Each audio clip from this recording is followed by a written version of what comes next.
우리가 계속해서 주기도문을 살펴보고 있는 중이잖아요. 오늘은 그 5번째 간구인데요. 대의문답 194번 문답을 보겠습니다. 5번째 간구에서 우리는 무엇을 위하여 기도하는가? 자, 여러분이 함께 읽겠습니다. 시작. 우리가 우리 죄를 사하여 준 것 같이 우리 죄를 사하여 주옵시고라는 5째 간구에서 우리는 모두가 원죄와 자신들이 실제로 범한 죄로 말미암아 죄책이 있으며 그럼으로써 하나님의 공의 앞에 죄인임을 인식하며 우리나 다른 아무런 피조물도 그 죄의 값을 조금도 치를 수 없음을 인식하면서 우리는 우리 자신과 남을 위하여 값없이 은혜를 베푸시는 하나님께서 그리스도가 순종하시고 죄의 값을 치르신 일을 통하여 우리가 믿음으로 그 사실을 알고 적용할 때 우리를 죄책과 형벌로부터 면제해 주시며 당신이 사랑하는 아들 안에서 영접해 주시기를 기도한다. 그리고 당신의 호의와 은혜를 계속 베푸시며 매일의 생활에서 우리가 범하는 실패를 용서하시며 우리에게 평강과 기쁨으로 채우시며 용서받음에 대한 확신을 날마다 더해 주신다. 우리 마음속에 이러한 증거를 소유할 때 우리는 남의 잘못을 마음으로부터 용서하도록 격려해 주시고 용기를 주시도록 구하고 기대하는 것이다. 자, 5번째 간구는 뭐예요? 우리가 우리 죄를 사하여 준 것 같이 우리 죄를 사하여 주옵시고입니다.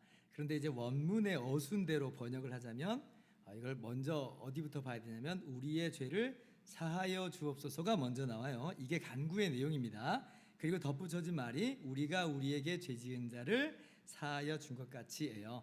헬라어하고 우리나라 말하고 문장 구조가 다르기 때문에 어쩔 수 없이 생기는 근본적인 한계입니다. 그래서 이 5번째 간구의 핵심은 뭐냐면 우리의 죄를 사하여 주소서예요. 우리의 죄를 사하여 주소서. 자, 여기에는 성경적인 배경이 있습니다. 그게 뭐예요? 우리는 다 죄인이라고 하는 것이죠. 우리는 매일매일의 삶 속에서 자범죄를 짓고 있는 죄인들이요, 더 깊게 들어가면 실상은 태어날 때부터 원죄를 가지고 태어나는 죄인들이라 하는 겁니다. 그래서 태어날 때부터 우리 모두는요 다 하나님 앞에서 다 죄인이에요. 그리고 그 죄로 말미암아 하나님의 심판과 형벌을 받아야 마땅한 존재들입니다. 대의문답에서 그것을 분명하게 밝혀주고 있죠. 위에서 2번째 문장 보시면 우리는 모두가 원죄와 자신들이 실제로 범한 죄로 말미암아 죄책이 있으며 그럼으로써 하나님의 공의 앞에 죄인임을 인식하며 이 기도를 드린다는 거예요. 그런데 여기서 이어지는 문제가 뭐예요? 자, 우리가 죄인인데 그럼 우리가 그 죄의 문제를 우리 스스로 해결할 수 있어요? 못하잖아요. 우리는요 우리의 죄값을 전혀 치를 수 없는 무능력하고 무기력한 사람들이라 하는 겁니다. 우리가 만약 우리의 죄값을 스스로 치를 수 있다면 뭐가 문제가 되겠어요? 그냥 치르면 되는 거죠. 그러나 불가능합니다. 왜 불가능해요? 우리의 죄는 하나님을 향한 죄이기 때문에 그래요. 모든 죄는 근본적으로 하나님 말씀을 불순종한 하나님을 향한 반역의 죄예요. 그러므로 하나님을 향한 죄이기 때문에 그 죄의 크기는 상상을 뛰어넘는 어마어마한 큰 죄죠. 하나님을 향한 죄니까. 그러므로 우리의 힘으로는 이 죄값을 치르는 것이 완전히 불가능이라고 하는 거예요. 그래서 대의문답이 이어서 뭐라고 말해요? 우리나 다른 아무런 피조물도 그 죄의 값을 조금도 치를 수 없음을 인식하면서 그 인식 가운데서 우리가 우리의 죄를 사하여 주옵소서라고 기도한다는 거죠. 따라서 이 죄를 용서하여 달라고 하는 이 간구는요, 죄 문제에 있어서 우리가 하나님과 무슨 거래를 할 수 있는 그런 여지가 전혀 없다는 것을 전제하고 있다는 걸 우리가 알아야 돼요. 가령 우리가 착한 일 100개 했으니까 그 합당한 대가로 하나님 용서해 주세요. 우리도 할 만큼 했잖아요. 그럼 하나님도 좀 봐주셔야죠. 그런 식의 죄 용서의 개념, 그런 식의 거래의 개념은 전혀 들어올 여지가 없어요. 대의문답이 이걸 딱 짚어주는 이유가 있어요. 왜냐하면 이걸 짚어주지 않으면요, 우리는 어떤 생각을 항상 하게 되어 있냐면 하나님하고 거래하려고 듭니다. 자기의 행위로 말미암는 그 의와 공로를 내세우면서 하나님께 죄사함을 얻어내려고 하는 그런 습성이 우리 안에 있다는 말이에요. 이게 우리의 본 모습들이에요. 짚어주지 않으면 자꾸 그런 식으로 생각한다는 말이에요. 그러니까 대의문답이 딱 짚어주는 거예요. 그거 아니라는 겁니다. 우리의 수준으로는 아무리 날고 기어도 하나님의 공의 앞에서 우리 스스로는 죄값을 치를 수 없다. 자, 로마서 3장 9절, 12절, 20절 봅니다. 그러면 어떠하냐? 우리는 나으냐? 결코 아니라 유대인이나 헬라인이나 다 죄 아래에 있다고 우리가 이미 선언하였느니라. 19절. 우리가 알거니와 무릇 율법이 말하는 바는 율법 아래에 있는 자들에게 말하는 것이니 이는 모든 입을 막고 온 세상으로 하나님의 심판 아래에 있게 하려 함이라. 예, 제가 20절까지 읽을게요. 그러므로 율법의 행위로 그의 앞에 의롭다 하심을 얻을 육체가 없나니 율법으로는 죄를 깨달음이라. 뭐 율법을 지켜가지고 하나님께 죄 용서를 얻어내려고 하는 뭐 그런 류의 거래는 애시당초 완전히 불가능하다. 율법 행위로는 죄값을 치를 수 없다. 그러면 우리는 무엇을 근거로 도대체 죄 용서를 구할 수 있다는 말인가? 어떻게 해서 우리가 그럼 죄 용서를 얻을 수 있다는 말인가? 우리 힘으로는 불가능해요. 그러니까 하나님께서 어떻게 하셨어요? 하나님이신 예수님께서 우리와 똑같은 사람이 되셔서 이 죄값을 대신 치르신 거예요. 그로 말미암아 우리가 그것을 근거로 하여 하나님께 우리의 죄를 사하여 주십시오라고 우리가 기도할 수가 있는 거죠. 그래서 대요리문답이 이어서 가르치기를 뭐라고 말해요? 값없이 은혜를 베푸시는 하나님께서 그리스도가 순종하고 죄의 값을 치르신 이 일을 통하여 우리가 믿음으로 그 사실을 알고 적용할 때에 그렇게 우리가 하나님께 우리의 죄를 사하여 달라고 기도함으로 하나님께서 우리의 죄를 용서하신다라고 가르치고 있는 것이죠. 이것이 바로 성경의 교훈이라 하는 것입니다. 그리스도의 십자가 대속을 근거로 우리를 용서하신다. 정말 중요한 개념이니까 이거는 꼭 잊지 마세요. 이거 오늘 핵심이에요. 근데 이걸 다시 좀 세분화해서 좀 더 설명을 할게요. 대요리문답이 세분화해서 세 가지를 이야기하고 있기 때문에 그래요. 자, 첫째, 하나님께서 우리의 죄를 용서하시는 것은 그 원천은 뭐냐면 하나님의 은혜의 성품이다는 거예요. 은혜의 성품. 하나님께서 우리를 사랑하시는 그 사랑의 성품, 거저 주시는 은혜가 사죄에 우리를 용서해 주시는 원인이에요. 원인, 동기예요. 하나님께서 이것을 기초로 하여, 이것을 원천으로 하여 우리의 죄를 용서하시고자 하는 것이죠. 둘째, 근데 하나님께서 그렇다고 해서 막 용서해 주실 수는 없어요. 왜냐하면 하나님은 사랑의 하나님이시지만 동시에 우리가 성경에 통해서 배우는 게 뭐예요? 공의의 하나님이잖아요. 그러니까 이 죄를 그냥 없다라고 말할 수는 없어요. 반드시 죄값은 치러야 됩니다. 그러므로 둘째, 예수 그리스도의 십자가 대속이 그 치르는 죄값이 된 거예요. 이것이 근거가 되는 겁니다. 그러니까 하나님의 사랑의 성품이 원천이 돼서 예수 그리스도의 십자가 대속이 근거가 되고, 그리고 우리는 그것을 거둬 믿음으로 말미암아 이 믿음이라는 통로, 믿음이라는 수단을 통해서 우리가 하나님으로 말미암는 그 죄사함의 은혜를 누린다. 하나님께로 우리가 죄사함을 얻게 된다라는 겁니다. 이것이 성경의 교훈입니다. 로마서 3장 24절부터 26절 교도 갑시다. 그리스도 예수 안에 있는 속량으로 말미암아 하나님의 은혜로 값없이 의롭다 하심을 얻은 자 되었느니라. 이 예수를 하나님이 그의 피로써 믿음으로 말미암는 화목제물로 세우셨으니 이는 하나님께서 길이 참으시는 중에 전에 지은 죄를 간과하심으로 자기의 의로우심을 나타내려 하심이니. 같이요. 곧 이때에 자기의 의로우심을 나타내사 자기도 의로우시며 또한 예수 믿는 자를 의롭다 하려 하심이라. 자, 그대로 나오고 있죠. 먼저 사죄의 기초가 뭐예요? 하나님의 값없는 은혜예요. 하나님의 은혜로 의롭다함을 얻었다 이러죠. 하나님의 은혜로. 이걸 다른 말로 우리가 하나님의 사랑이라고 말하는 거예요. 이것이 바로 죄 용서의, 우리가 받은 죄 용서의 원천입니다. 하나님의 사랑의 성품. 자, 그런데 하나님의 은혜로 그냥 의롭다함을 주신 거 아니죠? 그냥 죄 용서함 주신 거 아니죠? 하나님은 공의 하나님이에요. 그래서 그 공의의 값을 치러야 됩니다. 근데 그것을 우리는 치를 수 없다고 그랬잖아요. 누가 치러 주셨어요? 예수 그리스도의 십자가로 말미암아 하나님이신 예수님께서 사람이 되셔서 치러 주셨다 말씀하시잖아요. 화목제물로 삼으셨다 하나님께서. 그래서 예수님의 십자가가 바로 사죄의 죄 용서의 근거가 된다. 자, 그런데 로마서가 뭐라고 이야기해요? 믿음으로 의롭다함을 얻다, 이렇게 믿음으로. 이 믿음은 그러면 또 다른 조건이냐, 또 다른 어떤 뭐 근거냐, 그런 얘기가 아니라 이 믿음은 하나님께서 예수 그리스도의 십자가를 근거로 주시는 죄 용서를 우리가 받는 수단, 그것이 우리에게 오는 통로, 이것이 바로 믿음이다라고 하는 것이에요. 그래서 우리가 값없이 우리가 죄 용서함을 받는다라고 할 때는 이 세 가지를 꼭 기억해야 됩니다. 하나님의 사랑의 성품이 원천이 되어서, 그리고 예수님의 십자가 대속이 근거가, 죄값을 치른 근거가 되어 우리는 믿음으로 거저 이 죄사함의 은혜를 얻게 된다라고 하는 것이에요. 그러한 이해를 가지고 우리가 오늘 어떻게 기도하는 거예요? 우리의 죄를 사하여 주옵소서라고 기도하는 것입니다.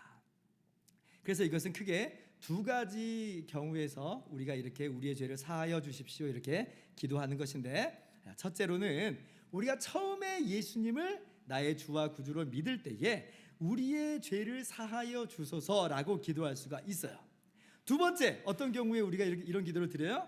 예수님을 나의 주와 구주로 믿은 후에도 역시 우리는 우리의 죄를 사하여 주소서라고 기도를 합니다. 이 두 가지 경우에 있어서 전부 다 우리는 동일하게 우리의 죄를 사하여 주세요라고 기도를 하는 거죠. 자, 그럼 먼저 예수님을 나의 주와 구주로 믿을 때에 우리가 우리의 죄를 사하여 주십시오라고 기도하는 이 내용은 뭐냐라고 할 때에 우리가 이 원죄와 자범죄를 가지고 있는 죄인이라고 그랬잖아요. 그러니까 이 죄의 문제를 인정하는 거예요. 나는 원죄에 따라서 죄인이요, 그리고 자범죄로도 말미암아 나는 죄인입니다.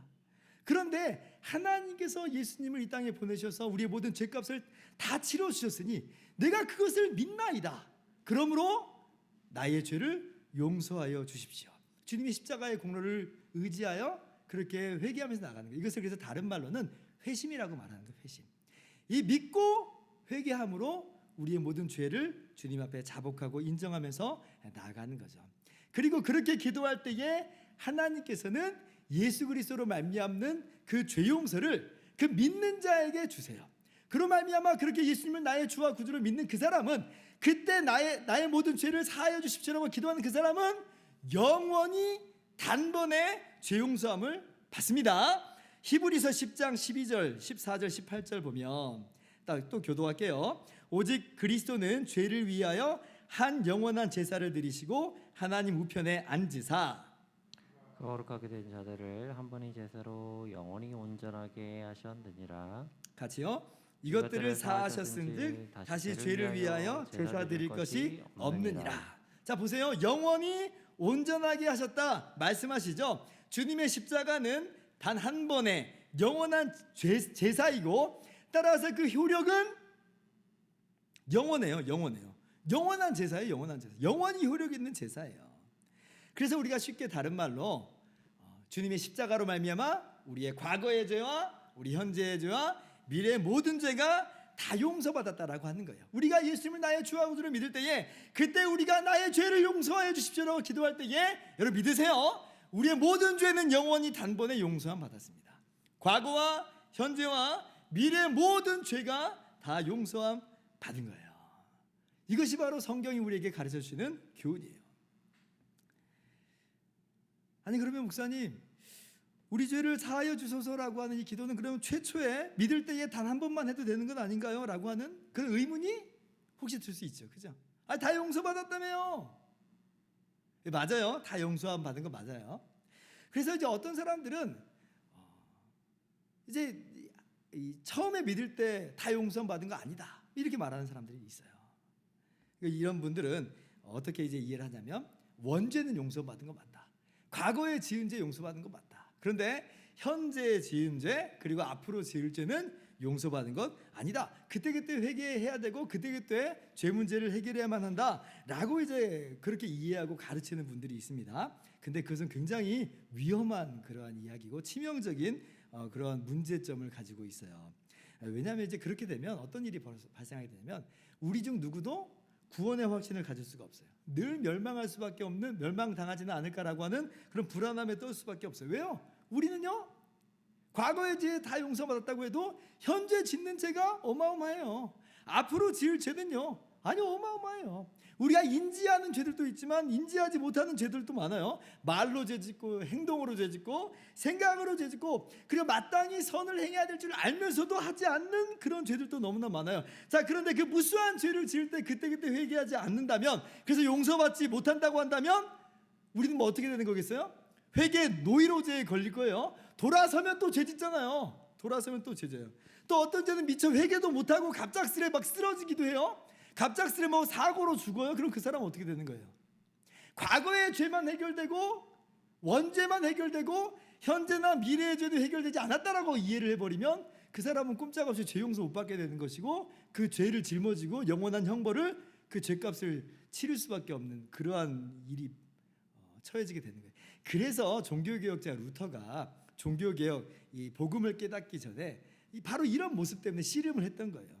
그때 그 죄를 해결해야만 하는 거예요. 그러니까 얼마나 자주 얼마나 철저하게 루터가 회개를 했는지 몰라요. 그래서 고해 담당 사제가 제발 루터 고해를 한 번에 몰아서 하라고 그렇게 이야기했다고 하잖아요. 자기 너무 힘들다고. 근데 루터 입장으로 돌아가 보세요. 그렇게 할 수 있겠어요? 자기 영원한 운명이 거기에 달려 있는데 아니 한 번에 몰아서 그냥 주엄 모아가지고 회개할 수 있었겠어요? 그럴 수 없었겠잖아요. 그러니까 루터는 그냥 돌아서자마자 또 고해실로 달려가서 회개를 해왔던 거예요. 그래서요, 그렇게 이해하시는 분들은요, 회개가 하나님께로부터 거저 죄사함을 받는 그런 통로라고 말은 하지만 실제로 그 구원을 잃어버리려고 하지 않는 자기 자신의 몸부림치는 게 행위가 되어버리는 거예요. 말로는 있는데 실제로는 자기 행위로 이 구원을 어떻게 하든 유지하려고 하고 어떻게 하든 붙잡으려고 하는 그런 불안함 속에서 살아간다라고 하는 것이에요. 그러나 성경은 그렇게 말하지 않는다는 겁니다. 원죄 그리고 과거의 죄만 용서함 받은 게 아니라 영원히 온전하게 되었다. 영원히 죄 용서함을 받은 것이에요. 여러분 그래서 꼭 이 사실을 여러분 마음 가운데 분명하게 새기실 수 있기를 바랍니다. 자, 그런데 목사님 그러면 우리가 회심한 이후에도 최초로 회개한 이후에도 또 여전히 죄 용서를 구해야 됩니까? 왜 예수님께서는 그렇게 기도하라고도 가르치시나요? 이렇게 물어볼 수 있잖아요. 자, 우리 대유리 문답은 거기에 대해서 이렇게 이야기를 합니다. 자, 아래에서 네 번째 줄 보세요. 자, 매일의 생활에서 우리가 범하는 실패를 용서하시며 우리에게 평강과 기쁨으로 채우시며 용서받음에 대한 확신을 날마다 더해 주신다. 여기 아마도 더해 주시기를 기도하는 것이다라고 하는 걸 텐데 번역이 매끄럽지 못한 것 같아요. 자, 제가 설명을 할게요. 이게 무슨 말이냐면요, 날마다 우리의 죄를 용서하시는 것인데, 그런데 그 용서하신다고 하는 것이 그렇다고 해서 우리가 구원받은 이후에 지은 죄로 말미암아 영원한 용서받음이 깨져버렸기 때문에 다시 용서해 주는 것, 그런 것은 아니라고 하는 거예요. 영원히 용서받은 자이므로 이 죄도 여전히 용서하신다라는 그런 개념입니다. 더 쉽게 설명을 하자면, 자, 회심, 최초의 회개를 통해서 우리가 예수 그리스도와 하나가 되어 죄 용서받았어요. 연합하여 의롭다함을 얻게 된 거예요. 완전한 연합이에요. 완전히 우리가 하나님의 자녀로 입양되었어요. 하나님의 자녀예요. 그러면 그 이후에 죄를 짓는다. 그러면 어떻게 되는가? 이 하나됨이 깨져버려요? 하나님의 자녀였다가 파양돼 버립니까? 입양이 취소돼요? 구원이 사라져 버려요? 그런 거 아니라는 거예요. 그럼 뭐냐라고 할 때에 그런 그 죄로 말미암아 하나됨이 깨지고 연합이 깨지고 파양되고 그러는 것은 아닌데, 뭐가 문제가 되냐면 하나님과의 교제가 방해를 받는다. 교제가 방해를 받는다. 연합이 깨지는 건 아닌데 하나님과의 교제가 방해를 받는다라고 하는 것입니다. 한번 생각해 보세요. 어떤 아이가 입양이 돼서 왕의 자녀가 됐어요. 왕이 이미 그 아이를 왕의 아들, 왕자요 공주로 완전히 받아들여줬어요. 자, 그런데 받아들여진 사람의 마음은 어떨까요? 자신이 입양된 사람이라는 것에 대한 근본적인 불안함이 있어요. 이건 입양된 사람은 무슨 얘기인지 알아요. 입양되지 않고 원래부터 부모님 그리고 원래부터 자녀였던 사람은 이 개념이 뭔 말인지 모르는데, 저는 이제 저희 아버지가 양아버지라고 그랬잖아요. 저는 이 개념을 너무 분명하게 알아요. 항상 그 관계에 대한 불안함이 있단 말이에요. 불안함이 있어요. 자, 그런데 어쩌다가 이 아이가 왕에게 잘못을 저질렀어요. 그럼 어떤 마음이겠어요? 입양된 아이는요, 극심한 두려움과 공포에 빠지게 됩니다. 왕하고 눈도 제대로 못 마주치게 될 거예요. 왕은 이 아이를 그렇다고 해서 왕궁 바깥으로 쫓아낼 마음, 그냥 파양시킬 마음이 전혀 없는데도 불구하고 이 아이의 마음은 자기의 지은 죄와 잘못으로 말미암아 그렇다는 거예요. 죄로 인해서 이 새로워진 관계가 깨져버린 건 아닌데, 근데 이 새로워진 관계로 이루어진 그 교제의 풍성함은 방해받았죠. 자녀가 됐는데 자녀의 그 기쁨과 평안을 누리지를 못하는 거예요. 자, 구원받은 이후에 하나님의 자녀가 된 우리가 짓는 죄들은 바로 이런 것들이라는 거예요. 그 죄로 말미암아 구원이 상실되는 건 아닙니다. 그러나 그 죄 때문에 하나님과의 관계가 서먹서먹해져요. 단절된 것 같은 그런 경험을 하게 된단 말이에요. 그래서 우리가 처음에 읽었던 시편 51편에 다윗도 마치 하나님과 단절되는 것 같은 그런 두려움이 있다라고 이야기하는 거죠. 구원받은 자에게 주시는 바 그 풍성한 기쁨과 평강이 상실되고 구원의 확신은 흔들흔들하게 되는 겁니다. 그러므로 우리는 구원받은 이후에도 여전히 우리의 짓는 죄들에 대해서 우리의 죄를 사하여 주소서라고 기도해야 되고, 하나님께서는 그런 우리들의 기도를 듣고 영원하신 용서하심 아래 여전히 우리의 죄를 용서하신다라고 하는 것이에요. 여러분, 구원을 잃어버릴까 하는 두려움 때문에 우리가 그래서 우리 죄를 용서해 주십시오 기도하는 거 아닙니다. 지금은 오히려 영원히 용서받음을 알고 믿고 있기 때문에 오늘도 우리는 담대하게 주님이 십자가 붙들고 우리의 죄를 용서해 달라고 기도하는 거예요. 여러분, 짓는 죄를 그냥 내버려 두면요, 그 죄가 하나님과의 관계를 방해합니다. 관계를 방해해요. 그게 해결되지 않으면 우리 안에는 구원의 기쁨과 평강이 사라져 버려요. 그러므로 우리는 항상 하나님께 우리의 짓는 죄들에 대해서 우리의 죄를 사하여 주십시오라고 기도하면서 나아가야 될 것입니다. 자, 그러면 얼마나 자주 그런 기도를 해야 될까요? 얼마나 자주 해야 될까요? 우리가 짓는 죄마다 즉시로 바로 이제 기도를 하는 것이 옳겠습니다. 그런데 이제 저는 이제 최소한 아침에 혹은 잠자리에 들 때, 즉 하루에 한 번 정도는 이러한 회개의 기도를 드렸으면 좋겠고, 그로 말미암아 하나님의 죄사함의 은혜를 누리기를 권면합니다. 자, 왜 제가 이렇게 말씀드리는 이유가 있냐면, 바로 네 번째 간구가 무슨 간구냐면 오늘날 우리에게 일용할 양식을 주옵시고죠. 오늘 이 양식을 달라는 거예요. 그러면 이 주기도는 몇 번 이 기도를 하는 걸까요? 오늘이라고 했으니까 최소한 하루에 한 번 이상이겠죠. 하루에 한 번 이상이에요. 그러니까 바로 그 네 번째 간구 다음에 다섯 번째 간구가 이어지는 거니까 오늘 일용할 양식을 주십시오라고 하는 그 기도가 연장되는 거겠죠. 오늘 우리가 지은 죄에 대해서 오늘 회개하면서 나가야 돼요. 그래서 그 죄를 묵혀두지 마시고 그때그때 회개하는 게 가장 좋고, 그렇게 우리가 아니할지라도 최소한 아침을 시작할 때 그리고 잠자리에 들 때는 우리의 죄를 용서하여 달라고 이렇게 우리가 기도하는 것이 우리의 신앙생활에서 복된 그러한 모습이라는 걸 여러분이 아시고 그렇게 이제 회개하면서 나갈 수 있기를 바랍니다. 자, 이것이 이제 우리의 죄를 사하여 주소서라고 하는 이 내용입니다. 자, 그런데 우리 주님께서 이 기도의 내용을 가르쳐 주실 때 어떤 내용을 덧붙여 주셨다고 했어요? 우리가 우리에게 죄 지은 자를 사하여 준 것 같이라고 하는 이 말씀을 덧붙여 주셨어요. 그러니까 이게 도대체 무슨 의미냐 하면서 우리로 하여금 굉장히 혼란스럽게 만들죠. 자, 먼저 알 것은요, 주님께서 하신 그 말씀을 마치 우리가 용서해야만 하나님이 나를 용서해 주신다라고 하는 어떤 용서받는 조건이나 자격으로 이해하면 안 된다는 것, 여러분 이것을 분명히 해야 돼요. 제가 제일 처음부터 말씀드린 거예요.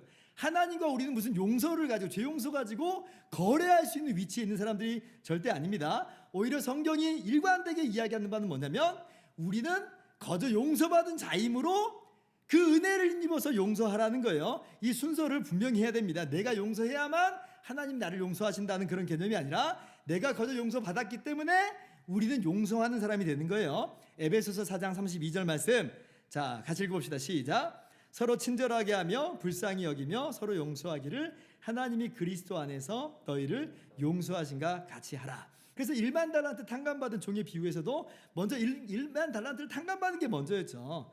그러므로 내가 다른 사람을 용서하는 것을 마치 내가 용서받는 어떤 조건으로 그렇게 오해해서는 안 되는 거예요. 그러면 이게 무슨 의미냐라고 할 때에 자, 이렇게 표현해 볼 수가 있겠습니다. 제가 한번 제 식대로 기도를 한번 만들어 봤어요. 한번 들어보세요. 하나님, 제가 저에게 죄 지은 자를 용서해 주었습니다. 이걸 보니 내가 정말 하나님께 죄 용서받은 사람이 맞구나라고 하는 것을 다시금 확신하게 됩니다. 예전에 저라면 용서하지 못했을 텐데 이렇게 용서하게 되는 걸 보니 이게 저에게서 비롯된 게 아니라 하나님께서 저에게 일으키신 생명의 역사인 줄 제가 확신합니다. 이걸 보니 제가 하나님께 용서받은 하나님의 자녀인 줄을 확신합니다. 그러하오니 주님 그 영원하신 용서로 오늘 저의 죄를 변함없이 용서하여 주십시오 라고 기도를 제 식대로 한번 만들어 봤어요. 무슨 말인지 이해하시겠어요? 그러니까 내가 지금 용서하는 것을 조건으로 자격으로 이해하지 말고 내가 지금 용서하는 것을 내가 하나님께 영원한 사랑받는 자임을 확인한 증거로 삼으라는 거예요. 그렇다면 영원히 용서받음이 분명하다면 오늘 지금 지은 나의 죄를 하나님이 변함없이 용서하시겠잖아요. 그 용서하심 하에서 그러한 담대함을 가지고 그러한 확신을 가지고 기도할 수 있다라고 하는 것입니다. 그래서 다른 사람을 용서하지 못한 사람은 이 기도를 할 자격이 없는 것이다. 그런 거 아니에요. 세상에 그런 자격 갖춘 사람이 어디 있어요? 오직 다른 사람을 용서하는 사람은요, 자신이 용서받은 자임을 그 증거로 가지고 있기 때문에 그 죄에도 불구하고 하나님이 나를 자녀로 자녀로 대하실 것을 확신함으로 자신감 있게 그 죄사함을 구하는 기도로 나아갈 수 있다라고 하는 것입니다. 그것이 이 주님의 말씀이 갖고 있는 중요한 내용이에요. 자, 그러나 그렇다고 해서 마치 그러면 나는 다른 사람을 용서하지 않아도 큰 문제가 되지 않는 것처럼 오해하지는 말기를 바랍니다. 우리가 다른 사람을 용서하는 것은 우리가 용서받은 자임을 보여주는 분명하고도 확실한 증거가 되는 거예요. 좋은 나무에서 좋은 열매가 맺히는 거죠. 그러므로 이 기도를 드릴 때는 우리 자신의 삶을 돌아보아야 하는 거예요. 내가 정말 구원받은 사람답게 지금 용서하면서 사는가 돌아보아야죠. 그렇게 살지 못하면 내가 지금 치명적인 삶에서 문제를 일으키고 있구나, 정상적인 삶이 아니구나라고 스스로를 돌아보아야 되는 거예요. 죄 용서를 해도 되고 해도 그만 안 해도 그만 그런 정도의 쉬운 얘기는 아니라는 거예요. 우리 주님께서는 결코 그렇게 가볍게 이 말씀을 이야기하시는 것 아닙니다. 너 죄 용서 받은 거 분명하지 않냐? 너 하나님의 자녀 거둬된 거 아니냐? 그럼 용서하라라고 하는 강력한 주의 메시지가 이 안에 담겨 있는 건 분명한 사실이에요. 그게 조건이 되고 자격이 된다는 건 아닌데 분명히 주님께서 강하게 말씀하신 바는 있다는 걸 기억을 해야 됩니다. 마태복음 6장 14절 15절 교독할게요. 너희가 사람의 잘못을 용서하면 너희 하늘 아버지께서도 너희 잘못을 용서하시려니와 너희가 사람의 잘못을 용서하지 아니하면 너희 아버지께서도 너희 잘못을 용서하지 아니하시리라. 예수님께서 주기도를 가르치신 후에 즉시 덧붙이신 말씀이 바로 이거예요. 그러니까 죄 용서에 대해서 한마디 더 하신 거예요. 그러니까 죄를 용서하는 것이 우리의 신앙생활, 하나님의 자녀된 우리의 삶 속에서 얼마나 핵심인지를 분명하게 짚어주는 겁니다. 그래서 우리 대유리 문답도 이렇게 가르치는 거예요. 맨 마지막 문장이에요. 우리는 남의 잘못을 마음으로부터 용서하도록 격려해 주시고 용기를 주시도록 구하고 기대하는 것이다. 주님께서 가르쳐 주신 이 다섯 번째 강구를 통해서 우리는 우리 죄를 용서해 달라고 기도하는 것뿐 아니라 다른 사람을 용서할 수 있는 용기를 주시고 그런 힘과 능력을 달라고 기대하면서 기도하고 그리고 실제로 그렇게 살아가는 노력들을 우리 가운데 하기로 다짐하는 것이 이 다섯 번째 강구의 내용이라고 하는 것이에요. 그래서 이런 흐름이면 좋겠어요. 또 제 식대로 한번 기도를 또 만들어 봤어요. 또 들어보세요. 주님, 다른 사람을 용서하지 못하는 사람이 어떻게 하나님의 용서를 받을 수 있겠습니까? 우리는 그만큼 용서받을 수 없는 엄청난 죄인들입니다. 죄 용서를 구할 수조차 없는 죄인들임을 고백합니다. 그러나 자비로우신 하나님께서 이 못난 죄인을 그리스도 안에서 용납하시고 우리의 모든 죄를 영원히 용서하심을 정말 감사합니다. 눈물로 감사합니다. 감격합니다. 그러하오니 다시금 다짐하면서 구합니다. 주님께 받은 이 큰 용서를 힘입어 나에게 죄 지은 자를 용서할 수 있게 하옵소서. 그들이 나에게 지은 죄가 아무리 크다 한들 내가 주님께 받은 용서보다는 작습니다. 그러므로 용서하겠습니다. 도와주세요. 이러한 기도가 이 안에 녹아 있는 거죠. 제가 기도문을 만들었지만 사실은 이 사람 저 사람 저작물을 참고하면서 제가 제 기도를 한번 써본 거예요. 그럴듯하죠? 감사합니다. 네, 그래서 오늘 우리가 우리의 죄를 사하여 주십시오라고 하는 이 다섯 번째 강구의 내용을 함께 나눴습니다. 한번 이제 정리를 한번 해보도록 합시다. 먼저 이 죄사함의 이 기도, 이 회개 기도의 전제가 있어요. 우리는 원죄와 자범죄를 짓는 죄인이고 하나님의 공의의 심판, 영원한 형벌을 받아 마땅한 사람이에요. 우리의 힘과 능력으로는 절대 이 죄값을 치를 수 없다는 것을 전제로 분명하게 아셔야 됩니다. 그러면 그럼에도 불구하고 우리가 이 죄사함을 구할 수 있는 근거가 뭐냐라고 할 때 하나님의 사랑의 성품, 하나님의 은혜가 원천이 되고 예수 그리스도의 십자가의 대속이 근거가 되어서 우리 믿음으로 거저 이 죄사함의 은혜를 받는다라고 하는 것이에요. 아시겠죠? 그래서 우리가 예수님을 처음 믿을 때, 그때 회개할 때 이미 그때 단번에 영원히 죄사함을 받고 끊어지지 않는 죄용서함을 받는 것이고, 그리고 우리의 구원받은 이후의 삶 속에서는 하나님과의 교제의 단절, 교제를 방해하는 이 그 부분으로서의 죄를 용서해 달라고 계속해서 우리는 기도를 해야 된다라고 하는 것입니다. 그리고 거기서 멈추지 말고 우리에게 죄 지은 자를 용서하는 거예요. 그것이 용서받은 자의 삶의 증거로서 나타나야 됩니다. 용서받는 우리들의 증거는 우리가 용서하는 것으로 나타난다는 걸 기억하면서 용서하는 삶을 살아간 여러분 되기를 바랍니다. 자, 오늘 여기까지 하겠습니다.